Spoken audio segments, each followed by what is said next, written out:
Hello my lovelies, it's Nadine again. I hope you're all doing wonderfully well. Okay, so today I'm going to demonstrate how we use rope twists to make our hairstyles last for weeks and to help us retain our length. Now I know these twists are the reason we've been able to grow our type 4C hair to mid-back and waist length after stalling at the same length for a good couple of years. In this video, I will show you how I rope twist first on yarn and then how it looks on a real head of hair. I'll also show you a side-by-side comparison between a rope twist and a regular 2-strand twist. Okay, let's get to it. But first, if you find this type of information helpful, please give this video a thumbs up to tell the algorithm you want to see more videos like these, and hit the subscribe button and the notification bell next to it so you know whenever there's a new video. Okay, let's get going. These two sections of yarn represent the two sections of hair to be twisted. A regular 2-strand twist is where you take one section of hair and cross it over the other, either right over left, clockwise, or left over right, anti-clockwise, whichever is most comfortable. You continue in this fashion all the way down to the end. With a rope twist, as you cross the strands over each other, say in an anti-clockwise motion, you make sure to twist both hair sections in the opposite direction.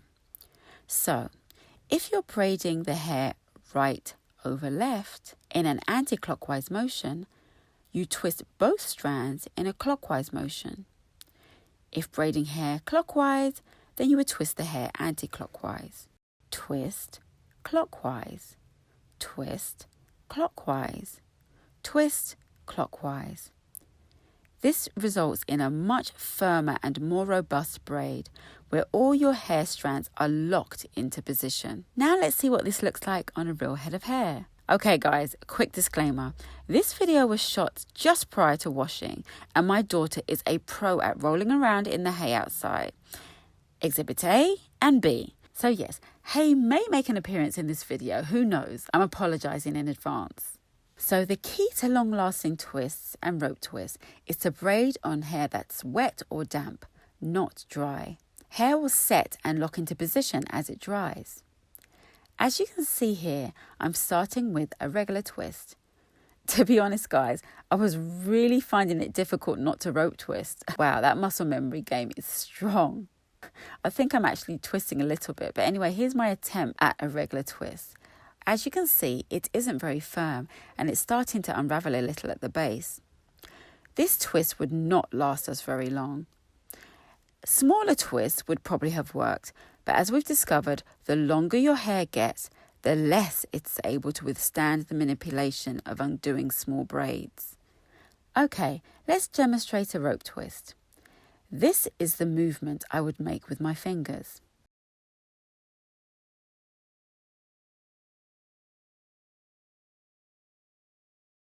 As you can see, as I braid the hair in one direction, I twist the hair in the completely opposite direction, locking it in both directions. The braids we do would actually normally be firmer than this, since usually when we're twisting hair, we're doing it on hair that's been saturated after washing. So as her hair would try to retract and recoil, it makes for a firmer braid. Looking at the comparison, you can see there is a clear difference between the two braids. Hairs will find it much more difficult to escape a rope twist, which is why our hair stays untangled and neater for longer. In our next video, I will demonstrate how we do a flat rope twist, which is great for shorter length hair. It was great for growing out my daughter's shorter hair at the front with no tension on her edges. Check out our full hair routine for more information. Thank you so much for watching guys.